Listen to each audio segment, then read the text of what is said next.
ഓം നമോ ഭഗവതേ വാസുദേവായ. ദശകം 17 ധ്രുവചരിതം. ഉത്ഥാനപാദ നൃപതേർമനുനന്ദനസ്യ ജായാ ബഭൂവ സുരുചിർനിതരാമഭീഷ്ട അന്യാസു നീതിരിതി ഭർത്തുരനാദൃതാ സാ ത്വാമേവ നിത്യമഗതിം ശരണം ഗതാഭൂ. ഉത്ഥാനപാദൻ എന്ന രാജാവിന്റെ കഥയാണ്. രാജാവിന്റെ മകനാണ് പ്രാധാന്യം. രാജാവിന്റെ മകന്റെ പേരാണ് ഉത്ഥാനപാദൻ എന്ന രാജാവിന്റെ മകന്റെ പേരാണ് ധ്രുവൻ. അദ്ദേഹം മനുനന്ദനനാണ്. മനുവിന്റെ ആൺമക്കള് രണ്ടുപേരുള്ളവരിൽ ഒരാളാണ് ഉത്ഥാനപാദൻ. മനുനന്ദനസ്യ ജായാ ബഭൂവ. അദ്ദേഹത്തിന് ഭാര്യമാര് രണ്ടുപേരുണ്ടായിരുന്നു. ബഭൂവ എന്ന് പറഞ്ഞാൽ ഉണ്ടായിരുന്നു. സുരുചിർ നിതരാമഭീഷ്ട. സുരുചിയാണ് അദ്ദേഹത്തിന് കൂടുതൽ ഇഷ്ടം, അല്ലെങ്കിൽ സുരുചിയുടെ കീഴ്പ്പെട്ടാണ് ഉത്ഥാനപാദൻ കഴിഞ്ഞിരുന്നത്. സുരുചി എന്ത് പറയുന്നു അതനുസരിക്കും.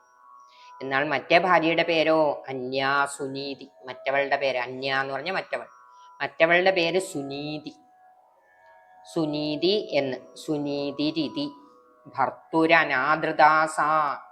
സുരുചിയുടെ വഴിപ്പെട്ട് ജീവിക്കുന്നത് കൊണ്ട് സുനീതിക്കൊരു നീതിയും കിട്ടിയില്ല. യഥാർത്ഥത്തിൽ പറഞ്ഞാൽ ഈ പേര് സു എന്നുള്ളത് പേരിലെ രണ്ടു പേരിലും സുനീതി എന്നുള്ളതും സുരുചി എന്നുള്ള പേരും നമ്മൾ നോക്കിക്കഴിഞ്ഞാൽ അതിലെ സു അങ്ങ് മാറ്റിക്കഴിഞ്ഞാൽ ഉള്ളതാണ് യഥാർത്ഥത്തിൽ. സാധാരണ ജനങ്ങൾക്കൊക്കെ സംഭവിക്കുന്ന കാര്യമാണ്. നീതിക്കനുസരിച്ച് ജീവിക്കാൻ കുറച്ച് ബുദ്ധിമുട്ടാണ്.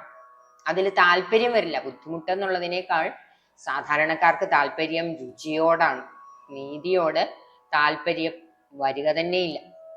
അപ്പോ രുചിക്ക് കീഴ്പ്പെട്ട് കഴിയുകയാണ്. അന്യാ സുനീതി. സുനീതി ഭർത്താവിനാൽ അനാദൃതയാണ്. തന്റെ ഭാര്യയാണെന്നുള്ള പരിഗണന സുനീതിക്ക് വേണ്ട തരത്തിൽ കിട്ടിയിരുന്നില്ല. സാ ത്വാമേവ നിത്യമഗതി. അവൾ അതുകൊണ്ട് കുണ്ഠിതപ്പെട്ട് വിഷമിച്ചിരുന്നു. വിഷമമുണ്ട്. എന്നാലും എന്നാ ഇനി ജീവിതം തന്നെ വേണ്ട, അല്ലെങ്കിൽ എന്തെങ്കിലും അപകടം കാണിച്ചേക്കാം എന്നൊന്നും അവൾ വിചാരിച്ചില്ല. ഇത് ഭഗവാനെ ഭജിക്കാനുള്ള ഒരു അവസരമാണ്. ഭർത്തൃ ശുശ്രൂഷ കുറച്ച് ചെയ്താൽ മതിയല്ലോ. അങ്ങനെ ഭഗവാൻ എനിക്ക് ഒഴിവ് തന്നത് ഭഗവാനെ ഭജിക്കാൻ വേണ്ടിയാണ് എന്ന് ആ ദുഃഖകാലത്തെ ദുഃഖ അവസരത്തെ അവള് ഭഗവത് ഭജനത്തിനായിക്കൊണ്ട് ഉപയോഗിച്ചു എന്നുള്ളതാണ് അവളുടെ മഹിമ. സാ ത്വാമേവ നിത്യമഗതി. അഗതിയായിട്ടുള്ളവര്, ആശ്രയമില്ലാത്തവര് ആശ്രയിക്കുന്നത് ഭഗവാനെയാണ് ആശ്രയിക്കേണ്ടത്. എല്ലാവരും ആശ്രയിക്കേണ്ടത് എല്ലാവർക്കും ആശ്രയം ഭഗവാൻ തന്നെയാണ്. പക്ഷെ അത് അറിയുന്ന ആൾക്കാർ വളരെ കുറവാണ് എന്നുള്ളതേ ഉള്ളൂ. എല്ലാവർക്കും ആശ്രയം ഭഗവാൻ തന്നെയാണ്. അപ്പോ ഭർത്താവ് അനാദരിക്ക കൊണ്ട് ഉണ്ടായ ദുഃഖത്തിൽ നിന്ന് സുനീതിക്കത് ബോധ്യമായി. ഭഗവാൻ തന്നെയുള്ളൂ ആശ്രയം. എല്ലാവർക്കും ആശ്രയം ഭഗവാൻ തന്നെയാണ്. അഗതിയായിട്ടുള്ള എനിക്കും അതുകൊണ്ട് ഭഗവാൻ തന്നെ ആശ്രയം. അനാഥർക്ക് ആശ്രയം ആയിട്ടുള്ളത് തീർച്ചയായിട്ടും ഭഗവാൻ മാത്രമാണ്. അതുകൊണ്ട് ഭഗവാനെ ശരണം പ്രാപിക്കുക തന്നെയാണ് വേണ്ടത് എന്ന് അവൾ തീരുമാനിക്കുകയും ഭഗവത് ഭജനത്തിൽ മുഴുകുകയും ചെയ്തു. രണ്ടാമത്തെ ശ്ലോകം നോക്കാം.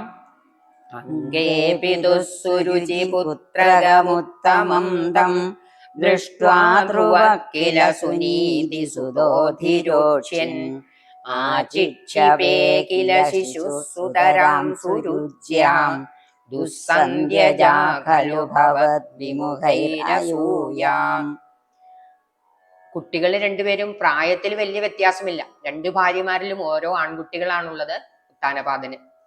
അതില് സുനീതിയാണ് ആദ്യത്തെ ഭാര്യ, സുരുചി രണ്ടാമത്തെ ഭാര്യയാണ്. സുനീതിയുടെ പുത്രനാണ് മൂത്തവൻ. ന്യായമായിട്ടും സാധാരണഗതിയിൽ അനന്തരാവകാശി ധ്രുവൻ തന്നെയാണ്. സുനീതിയുടെ മകനാണ് ധ്രുവൻ, സുരുചിയുടെ മകനാണ് ഉത്തമൻ. എന്നാൽ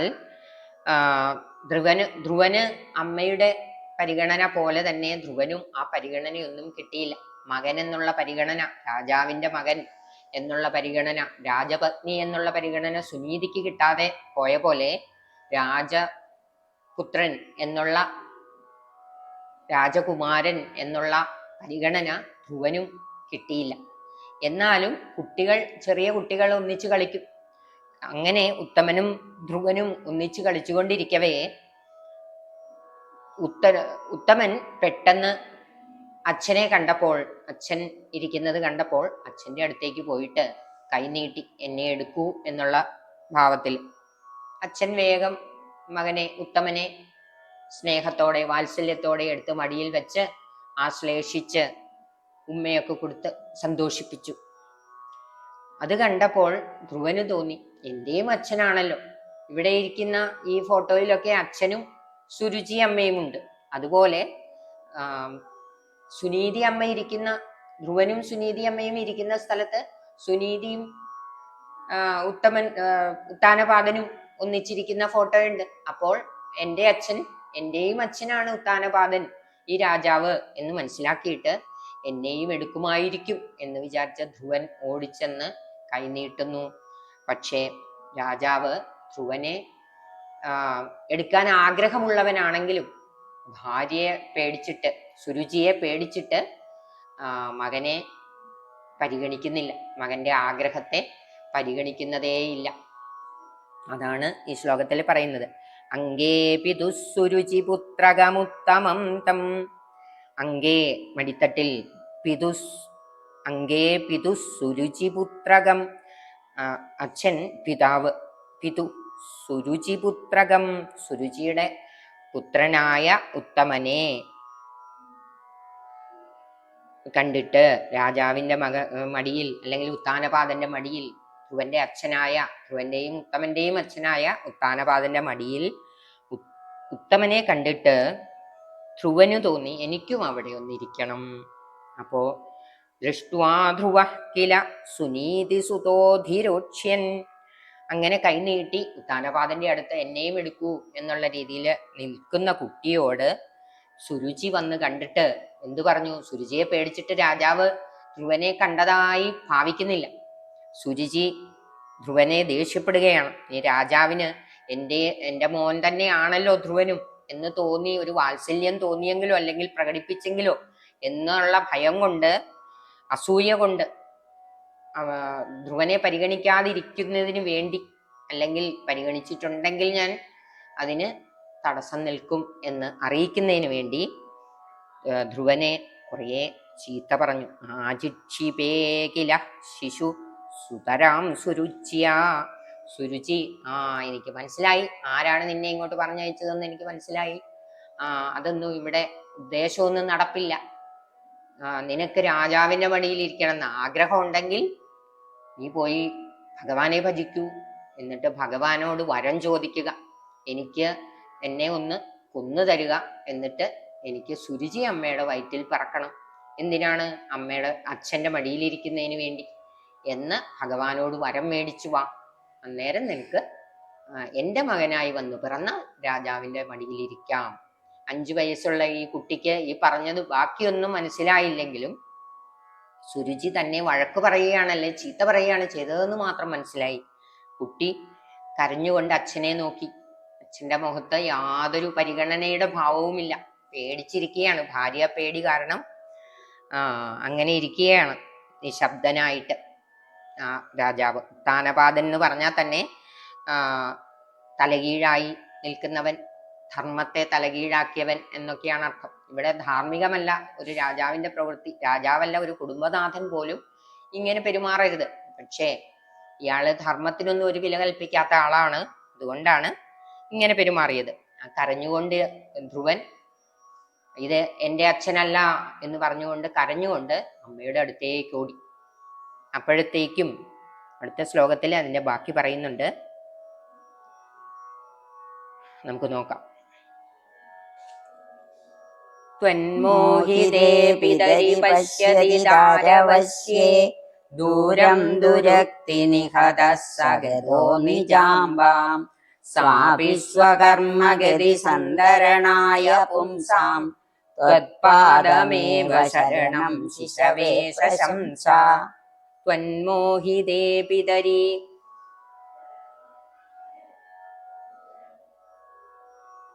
കലശലായ ശകാരവാക്കുകളാൽ നന്നേ സങ്കടപ്പെട്ട അവൻ ഭഗവാനെ അങ്ങയാൽ മോഹിക്കപ്പെട്ടവനെ ആയിട്ട് ഭാര്യയ്ക്ക് അടിമപ്പെട്ട് നിൽക്കുന്ന അച്ഛൻ നോക്കിക്കൊണ്ടിരിക്കെ തൻ്റെ അമ്മയുടെ അടുത്തേക്ക് പോയി.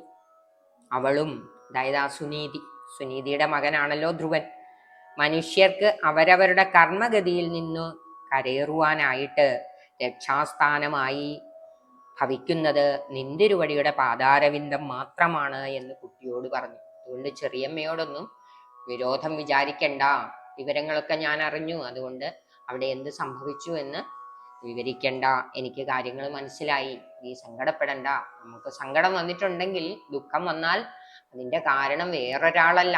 ഇപ്പൊ സുരുചി അമ്മ പറഞ്ഞു എന്നേ ഉള്ളൂ, അത് കേൾക്കാൻ നമ്മൾ യോഗ്യരായതുകൊണ്ടാണ്, നമ്മുടെ കർമ്മഗതിയാണത്. അപ്പൊ അതിന് മാറ്റം വരുത്തണമെങ്കിൽ വേറെ ആർക്കും സാധ്യമല്ല, നമ്മൾ തന്നെ അതിന് പരിശ്രമിക്കണം. നമ്മൾ എങ്ങനെ പരിശ്രമിക്കണം? ഭഗവത് ഭജനത്തിലൂടെ അതിനുവേണ്ടി ശ്രമിക്കണം. നമ്മുടെ കർമ്മഗതിയെ മാറ്റിമറിക്കാൻ ഭഗവാന് മാത്രമേ സാധ്യമാകൂ എന്നുള്ള ഒരു ബോധ്യം, വിശ്വാസം ആ കുട്ടിക്ക് സുനീതി അമ്മ പറഞ്ഞു കൊടുക്കുന്നു. അപ്പോൾ സുരുചി പറഞ്ഞത് ശരിയാണ്, ഞാനിതുവരെ നിന്നോട് ഇത് പറഞ്ഞില്ല, ഭഗവാനെ ഭജിക്കൂ, നമ്മുടെ ദുഃഖങ്ങളെല്ലാം മാറും എന്നുള്ള കാര്യം ഞാൻ പറഞ്ഞില്ല, ചെറിയമ്മ പറഞ്ഞതാണ് ശരി. ഭഗവാനെ ഭജിക്കുക തന്നെയാണ് വേണ്ടത്. നമ്മുടെ കഷ്ടതകളൊക്കെ മാറണമെങ്കിൽ ഭഗവത് ഭജനം തന്നെ സാധ്യമായിട്ടുള്ളൂ. ആർക്കാണെങ്കിലും കഷ്ടപ്പാടുകൾ വന്നാൽ അതിൽ നിന്ന് മാറ്റം ഉണ്ടാവണമെങ്കിൽ ഭഗവത് ഭജനം തന്നെയാണ് മാർഗം എന്ന് ആ അമ്മ പറഞ്ഞു കൊടുക്കുന്നു. കുട്ടിയുടെ ഉള്ളിൽ ചെറിയമ്മയോടോ അച്ഛനോടോ ഒരു വിരോധം ഉണ്ടാകാതിരിക്കാൻ അമ്മ പ്രത്യേകം ശ്രദ്ധിച്ചാണ് പറഞ്ഞു കൊടുത്തത്. സാധാരണ അമ്മമാര് വിരോധം വർദ്ധിപ്പിക്കുകയാണ് ചെയ്യുക. ഇവിടെ ധ്രുവന്റെ ഭാഗ്യം കൊണ്ട് ഒരു നല്ല അമ്മയാണ് കിട്ടിയത്. അപ്പൊ ഇനി നമുക്ക് അടുത്ത ശ്ലോകം നോക്കാം. ആകർണ്യസോപി ഭവദർച്ചന നിശ്ചിതാത്മാ മാനീതിരേത്യ നഗരാത് കില പഞ്ചവർഷ സംദൃഷ്ട നാരദ നിവേദിത മന്ത്രമാർഗ ത്വാമാരാധ്യ തപസാ മധുകാനനാന്തേ. ആകർണ്യസോപി ഭവദർച്ചന നിശ്ചിതാത്മാ. അപ്പോ ചെറിയമ്മ പറഞ്ഞ കാര്യത്തിലെ നല്ല കാര്യം വീണ്ടും നല്ല വ്യക്തമായിട്ട് ഒന്നും കൂടെ വിശദീകരിച്ചു കൊടുത്തു സ്വന്തം അമ്മ. അപ്പൊ അത് തന്നെയാണ് വേണ്ടതല്ലേ എന്ന് ധ്രുവന്റെ മനസ്സിൽ തോന്നുകയും അതില് മനസ്സുറപ്പിക്കുകയും ചെയ്തു. ഭഗവാനെ ഭജിച്ചിട്ട് തന്നെ കാര്യം, ഭഗവാനെ കണ്ടിട്ടേ ഉള്ളൂ ഇനി എന്ന് തീരുമാനിച്ച് നിരേത്യ നഗരാക്കില പഞ്ചവർഷ, 5 വയസ്സ് മാത്രമുള്ള ആ കുട്ടി ആ കൊട്ടാരത്തിൽ നിന്നും നഗരത്തിൽ നിന്നും പോയി. സംദൃഷ്ട നാരദ നിവേദിത മന്ത്രമാർഗ, അങ്ങനെ പോകുന്ന എല്ലാവർക്കും വഴികാട്ടിയായിട്ട് നിൽക്കുന്നത് നാരദരാണ്. ഇങ്ങനെ ഒരു സംഭവം ഉണ്ടെന്നറിഞ്ഞാൽ ഉടനെ നാരദ മഹർഷി അവിടെ എത്തും. മഹർഷി അവിടെ വന്ന് ധ്രുവനെ മനസ്സാ അനുഗ്രഹിച്ചു. എന്നിട്ട് ഭഗവാനെ ഭജിക്കേണ്ട, ആദ്യം ധ്രുവനെ ഒന്ന് പരീക്ഷിച്ചെങ്കിലും നിനക്ക് 5 വയസ്സല്ലേ ഉള്ളൂ, വനത്തിൽ പോയി ഭഗവാനെ ഭജിക്കാനുള്ള പ്രായമൊന്നും ആയിട്ടില്ല, വനത്തിൽ എന്തൊക്കെയുണ്ടെന്നറിയാമോ, പേടിയാവും. ഞാനാണെങ്കിൽ എത്ര കാലമായി ഭഗവാനെ ഭജിക്കുന്നു, ഇതുവരെ കണ്ടിട്ടില്ല, അതുകൊണ്ട് ഇനി ഭജിച്ചുകൊണ്ട് ഉടനെ കിട്ടുമെന്നൊന്നും വിചാരിക്കണ്ട. കൊട്ടാരത്തിലേക്ക് തിരിച്ചു പോരുവാണെങ്കിൽ അച്ഛനോട് പറഞ്ഞ് ഞാൻ മടിയിലിരുത്തുവോ, തോളത്തോ തലയിലോ എവിടെ വേണമെങ്കിലും അച്ഛൻ്റെ ഞാൻ പറഞ്ഞ് ശരിയാക്കാം. പക്ഷേ ധ്രുവൻ അത് സമ്മതിച്ചില്ല. ഞാൻ ഭഗവാനെ കണ്ടതിന് ശേഷമല്ലേ, ഭഗവാനെ വിചാരിച്ച് തപസ് ചെയ്തതിന് ശേഷം മാത്രമേ മടങ്ങുന്നുള്ളൂ. അങ്ങ് നാരദരല്ലേ, എന്താണ് ഇങ്ങനെയൊക്കെ പറയുന്നത്? അങ്ങ് എല്ലാവരെയും ഈശ്വരന്റെ അടുത്തേക്ക് അല്ലെങ്കിൽ തപസ് ചെയ്യാനും ഭഗവാനെ ഭജിക്കാനും പറഞ്ഞു കൊടുക്കുന്ന അങ്ങ് എന്നോട് എന്താണ് ഇങ്ങനെ പറയുന്നത് എന്ന് ചോദിച്ചപ്പോൾ അദ്ദേഹം വേഗം തപസ് ചെയ്യാനുള്ള മന്ത്രവും ഇരിക്കേണ്ട സ്ഥലവും എങ്ങനെ തപസ് ചെയ്യണം എന്നെല്ലാം പറഞ്ഞു കൊടുത്തു. മധുവനത്തിൽ പോയി തപസ് ചെയ്തോളൂ, അതുപോലെ ജപിക്കേണ്ട മന്ത്രം പറഞ്ഞു. ഓം നമോ ഭഗവതേ വാസുദേവായ എന്ന മന്ത്രം പറഞ്ഞു ജപിച്ചുകൊള്ളൂ. അതുപോലെ ഭഗവാന്റെ രൂപം പറഞ്ഞു കൊടുത്തു. അങ്ങനെ നാരദന്റെ ഉപദേശപ്രകാരം മധുവനത്തിൽ പോയി ധ്രുവൻ തപസ് ചെയ്യുകയാണ്. ത്വാം ആരാധിച്ചു എന്നാണ്. അങ്ങയെ, ത്വാം എന്ന് പറഞ്ഞാൽ അങ്ങയെ തപസ് ചെയ്ത് മധുവനത്തില് ധ്രുവൻ അങ്ങയെ തപസ് ചെയ്തിരുന്നു. ഇനി അടുത്ത ശ്ലോകം നോക്കാം. താതേ വിഷണ്ണഹൃദയേ നഗരീം ഗതേന ശ്രീനാരദേന പരിസാന്വിത ചിത്തവൃത്തൗ ബാലസ്ത്വദർപ്പിതമനാക്രമവർദ്ധിതേന നിന്യേ കഠോര തപസാ കില പഞ്ചമാസാൻ. കുട്ടി പട്ടണം വിട്ടു പോയപ്പോൾ അച്ഛന് ഉള്ളിൽ വിഷാദമായി. കുട്ടി പോയി കഴിഞ്ഞു എന്നറിഞ്ഞപ്പോ തൊട്ട് ഭഗവാനെ അന്വേഷിക്കാൻ പോയാൽ അങ്ങനെയാണ്, എല്ലാവർക്കും നമ്മളിൽ നിന്നുള്ള വിരഹം ദുഃഖമായി തോന്നും. അതുവരെ പരിഗണിക്കാത്ത അച്ഛന് കുട്ടിയെ ഓർത്ത് വിഷമമായി. ആ അച്ഛനെ അപ്പോഴേക്കും നഗരത്തിൽ എത്തിച്ചേർന്ന ശ്രീനാരദ മഹർഷി തക്ക സാന്ത്വന വചനങ്ങളാൽ തികച്ചും മനസ്സമാധാനമുള്ളവനാക്കി തീർത്തു. താതേ വിഷണ്ണഹൃദയേ, താതൻ അച്ഛൻ, വിഷണ്ണ ഹൃദയം ദുഃഖിക്കുന്നവനായിട്ട്, ഹൃദയം ദുഃഖമുള്ളതായി തീർന്ന ആ അച്ഛൻ, ധ്രുവന്റെ അച്ഛൻ നഗരത്തിൽ എത്തിച്ചേർന്ന നാരദ മഹർഷിയാൽ സാന്ത്വനിപ്പിക്കപ്പെട്ടു. അല്ലെങ്കിൽ എന്ത് സംഭവിക്കും? ഈ മകനെ ഓർത്തുള്ള വിഷമം കൊണ്ട് ഉത്താനപാദൻ ഒരു പക്ഷേ വനത്തിൽ പോയി തപസ് ചെയ്യാനിരിക്കുന്ന ധ്രുവനെ തിരിച്ചു വിളിച്ചുകൊണ്ട് വന്നാൽ ധ്രുവന്റെ തപസ് പൂർണ്ണമാകാതെ പോകും. അതുകൊണ്ട് നാരദ മഹർഷി ഉത്താനപാദനെ സാന്ത്വനിപ്പിച്ചതാണ്. ബാലസ്ത്വദർപ്പിതമന, അങ്ങയിൽ അർപ്പിച്ച ആ ബാലനാണെങ്കിലോ ധ്രുവകുമാരൻ എന്താണ് ചെയ്തത്? ത്വദർപ്പിതമന, അങ്ങയില് മനസ്സർപ്പിച്ചുകൊണ്ട് ക്രമവർദ്ധിതേന, തപസ്സിന്റെ കാഠിന്യം ക്രമത്തിൽ കൂട്ടി, നിന്നേ കഠോര തപസാ കില പഞ്ചമാസാൻ, 5 മാസങ്ങൾ അങ്ങനെ കഠിനമായ തപസ് ചെയ്തു. ക്രമത്തില് തപസ്സിന്റെ കാഠിന്യം കൂട്ടിക്കൂട്ടി കൊണ്ടുവന്നു. അടുത്ത ശ്ലോകം അടുത്ത ശ്ലോകം നോക്കാം നമുക്ക്. താവത്തപോബല നിരുച്ഛ്വസിതേ ദിഗന്ധേ വേദാർത്ഥിതസ്തമുദയത് കരുണാർദ്രചേതാ ത്വദ്രൂപഛിദ്രസനിലീനമതേ പുരസ്താത് ആവിർബഭൂവിത വിഭോ ഗരുഡാതിരൂഢാ. സർവത്ര ഗോവിന്ദ നാമ സങ്കീർത്തനം, ഗോവിന്ദ ഗോവിന്ദ. അങ്ങനെ 5 മാസം കൊണ്ട് കഠിന തപസ് ചെയ്തുകൊണ്ടിരിക്കുന്നവനായ ധ്രുവന്റെ തപസ്സിന്റെ കാഠിന്യം കൊണ്ട് എന്ത് സംഭവിച്ചു?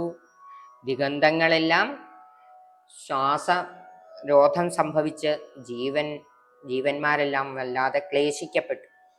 ദേവാർത്ഥിതസ്ത്വമുദയത് കരുണാർദ്രചേത, ദേവന്മാരെല്ലാം ഭഗവാന്റെ മുമ്പിൽ വന്ന് അർത്ഥിച്ചു, ആ ധ്രുവനെ പോയി അനുഗ്രഹിക്കുകയല്ലേ, ഞങ്ങൾക്കൊക്കെ വലിയ ബുദ്ധിമുട്ട് അനുഭവപ്പെടുന്നു, ധ്രുവന്റെ തപസ്സുകൊണ്ട് ഞങ്ങൾക്കെല്ലാം വളരെ ബുദ്ധിമുട്ടുണ്ട്, അതുകൊണ്ട് അങ്ങ് എത്രയും പെട്ടെന്ന് ധ്രുവനെ പോയി അനുഗ്രഹിക്കുകയല്ലേ എന്ന് ദേവന്മാര് ഭഗവാന്റെ മുമ്പിൽ പ്രാർത്ഥന ചെയ്തു.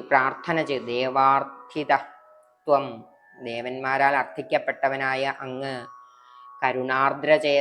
ചേതസ്സുള്ളവനായിട്ട്, ചിത്തം കരുണാർദ്രമായിട്ട്, ത്വദ്രൂപഛിദ്രസൽനിലീനമതേഹേ, അങ്ങയുടെ രൂപം ത്വദ്രൂപത്തില്, ആ ചിദ്രസത്തില്, അങ്ങയുടെ രൂപം അങ്ങനെ കണ്ട് അതിന്റെ രസത്തില് മതിമറന്നിരിക്കുന്ന ധ്രുവന്റെ മുമ്പിൽ, പുരസ്താത് മുമ്പിൽ, ആവിർബഭൂവിധ ആ മുമ്പിൽ അവതരിച്ചു, അല്ലെങ്കിൽ അവിടെ ഉണ്ടായി. വിഭോ ഗരുഡാധിരൂഢ, എങ്ങനെയാണ് ആവിർഭവിച്ചത്? ഗരുഡന്റെ മുകളിൽ ഇരിക്കുന്നതായിട്ട് ധ്രുവന്റെ മുമ്പിൽ ഭഗവാൻ എത്തിച്ചേർന്നു, അല്ലെങ്കിൽ അവിടെ പ്രത്യക്ഷപ്പെട്ടു. അടുത്ത ശ്ലോകം നോക്കാം. ത്വദ്ദർശന പ്രമദ ഭാരതരംഗിതം തം ദൃഗ്ഭ്യാം നിമഗ്നമിവ രൂപരസായനീതേ തുഷ്ടൂഷമാണമവിഗമ്യ ലോലദേശേ സംദൃഷ്ടവാനസിതരേണ തഥാദരേണ. ത്വദ്ദർശന പ്രമദ ഭാരതരംഗിതം തം. ധ്രുവൻ അങ്ങയെ കണ്ടപ്പോൾ, ഭഗവാൻ മുമ്പിൽ വന്നിട്ടും ആദ്യം ധ്രുവൻ കണ്ടില്ല. എന്താന്ന് വെച്ചാൽ ഉള്ളില് ഭഗവാനെ അങ്ങനെ കണ്ട് ആ സൗന്ദര്യത്തില് മതിമറന്നങ്ങനെ ഭഗവാനെ അനുഭവിക്കുന്ന സുഖത്തില് ലയിച്ചിരുന്ന ധ്രുവന് മുമ്പിൽ വന്ന ഭഗവാനെ കണ്ണു തുറന്നില്ല. അതുകൊണ്ട് കാണാൻ സാധിച്ചില്ല. അപ്പൊ ഭഗവാൻ ഉള്ളിലുള്ള ആ രൂപത്തെ മറച്ചിട്ടാണ് ധ്രുവൻ വിഷമിച്ചുകൊണ്ട് കണ്ണു തുറന്നു. ഉള്ളിൽ കണ്ടുകൊണ്ടിരുന്ന ഭഗവാന്റെ രൂപം മറഞ്ഞപ്പോൾ സങ്കടമായി. കണ്ണു തുറന്നപ്പോൾ മുമ്പിൽ നിൽക്കുന്നു ആ രൂപം. അപ്പോൾ എന്താണ് ഉണ്ടായത്? അത്യധികമായ സന്തോഷമുണ്ടായി. ത്വദ്ദർശന പ്രമദ, ആദ്യം കാണാതെ തൊട്ടു മുമ്പ് ഉള്ളിൽ കണ്ടുകൊണ്ടിരുന്ന രൂപത്തെ മറച്ചപ്പോൾ അതിയായ ദുഃഖം. കണ്ണു തുറന്നതേ അതേ രൂപം ഇതാ മുമ്പിൽ. അപ്പോ അതിയായ സന്തോഷം, പ്രമദ ഉണ്ടായി. പ്രമദ ഭാരതരംഗിതം തം ദൃഗ്ഭ്യാം നിമഗ്നമിവ രൂപരസായനേതേ. അത്യത്ഭുതമായ ആ രൂപത്തെ കണ്ടങ്ങനെ നിർനിമേഷനായി നിന്നുപോയി. തുഷ്ടൂഷമാണമവഗമ്യ കപോലദേശേ. ഭഗവാൻ ഇങ്ങനെ ഭക്തന്മാരുടെ മുന്നിൽ പ്രത്യക്ഷപ്പെട്ടു എന്നൊക്കെ പറയാറുണ്ടെന്നല്ലാതെ അടുത്തു ചെല്ലുകയോ ഒന്ന് തൊടുകയോ പോലുമോ ഭഗവാൻ ചെയ്തിട്ടില്ല. ബ്രഹ്മാവിന് മാത്രം ഒരു ഷെയ്ക്ക് ഹാൻഡ്, ഹസ്തദാനം ചെയ്തിട്ടുണ്ട്. വേറെ ആരെയും തൊടുകയൊന്നും ചെയ്തിട്ടില്ല. പറയാറുണ്ട്, പക്ഷെ വരങ്ങൾ നൽകും, അനുഗ്രഹിക്കും ഒക്കെ ചെയ്യും. പക്ഷെ തൊടുക ഒന്നും ഉണ്ടായിട്ടില്ല. ഇവിടെ അതല്ല, ഇതൊരു കൊച്ചുകുട്ടിയല്ലേ. കൊച്ചുകുട്ടിയെ കളിപ്പിക്കുന്നത് പോലെ ഭഗവാൻ തൻ്റെ ശംഖുകൊണ്ട് ധരേണ തഥാ ആദരേണ, ഇത്ര ചെറുപ്രായത്തിൽ തന്നെ ഇത്രയ്ക്ക് ശക്തിയുള്ള ഒരു മനസ്സിന് ഉടമയായി തീർന്നല്ലോ എന്നുള്ള ഒരു ആദരവും കൂടെ ഭഗവാന്റെ കയ്യിലുള്ള ആ ശംഖുകൊണ്ട് ധ്രുവന്റെ കപോലദേശം, കവിൾത്തടത്തിലൊന്ന് തൊട്ടു.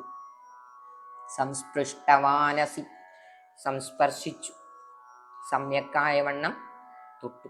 എന്തുകൊണ്ടാണ്? ശംഖുകൊണ്ട്, ശംഖു പിടിച്ച കയ്യും കൊണ്ട് കവിൾത്തടത്തിലൊന്ന് തൊട്ടു. അതാണ് ഈ 7-ാം ശ്ലോകത്തിൽ പറയുന്നത്. ഇനി നമുക്ക് 8-ാമത്തെ ശ്ലോകം നോക്കാം. താവദ്വിബോധവിമലം പ്രണുവന്തമേനം ആഭാഷതസ്ത്വമവഗമ്യ തദീയഭാവം രാജ്യം ചിരം സമനുഭൂയ ഭജസ്വഭൂയ സർവോത്തരം ധ്രുവപദം വിനിവർത്തിഹീനം. താവദ്വിബോധവിമലം, അപ്പോഴേക്കും വിശിഷ്ടമായ ബോധത്താൽ, അതായത് ഭഗവാന്റെ ശംഖ് പിടിച്ച കൈകൊണ്ട് കപോലത്തിൽ, കവിൾത്തടത്തിൽ ഒരു സ്പർശമുണ്ടായപ്പോൾ ബോധം തെളിഞ്ഞ ധ്രുവന് മനോമാലിന്യങ്ങളെല്ലാം നീങ്ങിയവനായി തീർന്നിട്ട് പ്രകർഷേണ, സ്തുതിക്കുന്നവനും ആയ ഇവനോട് അവന്റെ അന്തർഗതം മനസ്സിലാക്കിയിട്ട്, അവന്റെ ഉള്ളിൽ എന്താണ് ആഗ്രഹം എന്ന് ഭഗവാൻ അറിയാമല്ലോ, അവിടുന്ന് അരുളി ചെയ്തു. അല്ലേ ധ്രുവ, വളരെ കാലം രാജത്വത്തെ നന്നായി അനുഭവിച്ചിട്ട്, അതായത് ധ്രുവന്റെ രാജ്യഭരണ കാലം എന്ന് പറയുന്നത് 36,000 വർഷമാണ്. അത്രയും വർഷം രാജ്യം ഭരിച്ചതിന് ശേഷം എല്ലാ സ്ഥാനങ്ങളെക്കാളും മികച്ചതും പുനരാവൃത്തി ഇല്ലാത്തതും, അതായത് ഈ പുനരഭിജനനം, പുനരഭിമരണം എന്ന് പറയുന്ന ഈ സംസാര